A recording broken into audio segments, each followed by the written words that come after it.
like you're doing more than you thought was possible? Welcome back. Today we're going to talk to a very special Desert Storm veteran named Jim Sallee.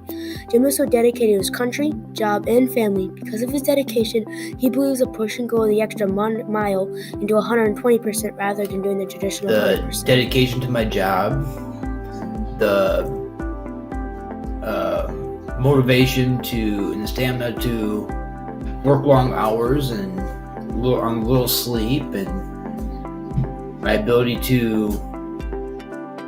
People nowadays have a hard time just giving 100%, so Mr. Sallee feels as important to share his beliefs with the world. Listen with us to hear the most exciting and terrifying parts of Mr. Sallee's life. Here's your host, Matt Sallee. Stay tuned and hear more after this short break. Welcome back. My name is Matt Sallee, and today we're going to talk to a very special Desert Storm veteran named Jim Sallee. Jim served the military for about 8 years and left the military on an honorable discharge. Jim's story begins back in 1972 on a cold winter day. He was born in DeKalb, Illinois on January 7th. At the time, DeKalb, Illinois had a population of 44,000 people. At this point in Illinois' history, that was a pretty big city. In 1970, there was a lot going on. The Cold War, the Vietnam War, and the space race. There was a lot to influence a young kid's life. When Jim was young, he got a job as a newspaper boy to make a little bit of money and to make his family proud. In high school, Jim was very active in sports. He played football, bowling, and participated in many other sports. Rochelle had a lot of activities for young kids, including bowling, swimming, wrestling, and football. Before Jim graduated from Rochelle High School, he enlisted into the military at a young age of 17. Jim was motivated by a lot of things, but one of the biggest things that motivated him was his family legacy. All male members of the family had joined the military, so he felt it was his duty to serve and join the military too.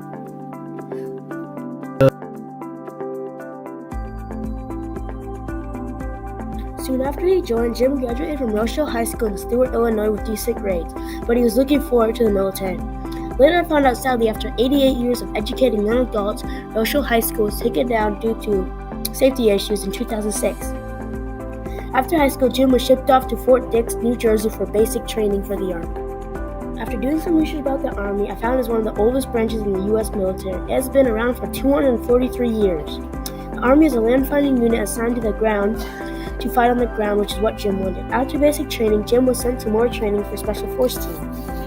The Special Force Team is a highly trained group of soldiers trying to do very important missions, like assassinating someone or spying on the enemy force.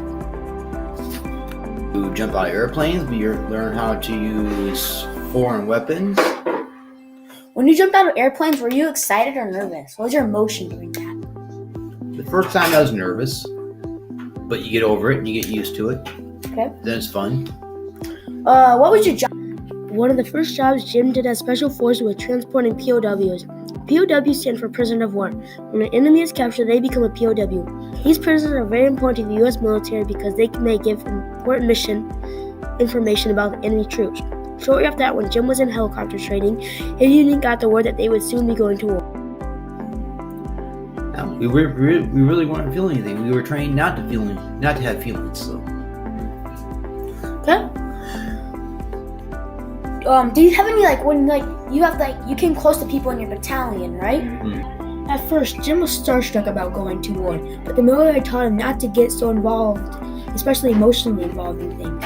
Once Jim wrapped his head around going to war, he was a little scared but very excited to serve his country. He would soon be going to the Middle East to serve the war we now call Desert Storm. Desert Storm originally began when Saddam Hussein, the dictator of Iraq, ordered his army across the border into a tiny country called Kuwait. The United States had a history of positive relationships with Kuwait, so when they heard Iraq was going to invade, they sent aid immediately. Also, the U.S. was concerned about the abundance of oil in Kuwait. If Iraq gained the control of oil, they would potentially blow up their military. U.S. President Bush made an executive decision in order the full attack on Iraq. Only 148 Americans were killed in the war. In this war, Jim's job was very important. He had to go ahead of the other soldiers and cut down barbed wire fences. They did this so when the tanks came through, they didn't have to stop to remove it. Jim was also responsible for scoping out and clearing enemy foxholes. Foxholes are a small pit dug in the ground as shelter for protection against enemy fire. When Jim was in Iraq, he could go a month without talking to their family. The main way soldiers contacted their family during war was calling or mailing them letters. And both of these... You were back at what we called our home base. We had payphones that we could call home on, but we didn't have a set time that you can make a phone call. So we had to, figure up our time difference from country to country, or from, Saudi Arabia to United States was, a 14-hour time difference. So if it was, 5 o'clock there, it was, where 14 hours behind us was here. So it might be. The Army impacted Jim's life today in a lot of different ways. Here are some of the ways that his life was impacted. Jim says because of the Army, he's more open-minded. He says he's more open-minded to new ideas and very open-minded to new people. Jim also believes the military has affected him because he believes that he's dull of his emotions. In the military, they are taught not to feel things. Jim thinks because of the military, he finds it hard to show emotions like sadness and empathy. The military has also made it hard to cope with stress. Some people cope with stress in many different ways, but Jim copes with stress in a very unique way. He sits by himself and talks to himself, reflecting on his life. But in the military, you could not cope with the stress. He had to ball it all up and shove it down and not worry about it.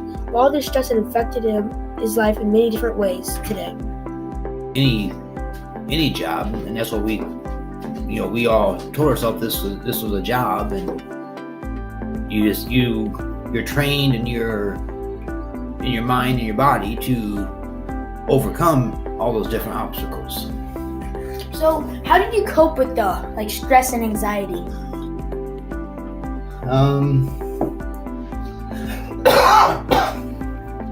A lot of times we just go out and sit by ourselves. We would write home in letters. We couldn't go into a whole lot of detail as far as where we're at, what we're doing, but we could give them a brief point of what was going on. In the military, the stress affected Jim's life today in a lot of ways. Jim now has high blood pressure and is at risk of a heart attack, so that's why you should cope with stress in a healthy way and not just ball it up and stick it deep down. It might hurt you in the end game. So now you know the life of Jim. Are you going to be one of those people that slacks off, or are you going to be the one that goes the extra mile and does things right? The choice is yours. I hope you take this information into consideration and choose the right choice. Until we talk again, this is Sallee signing off.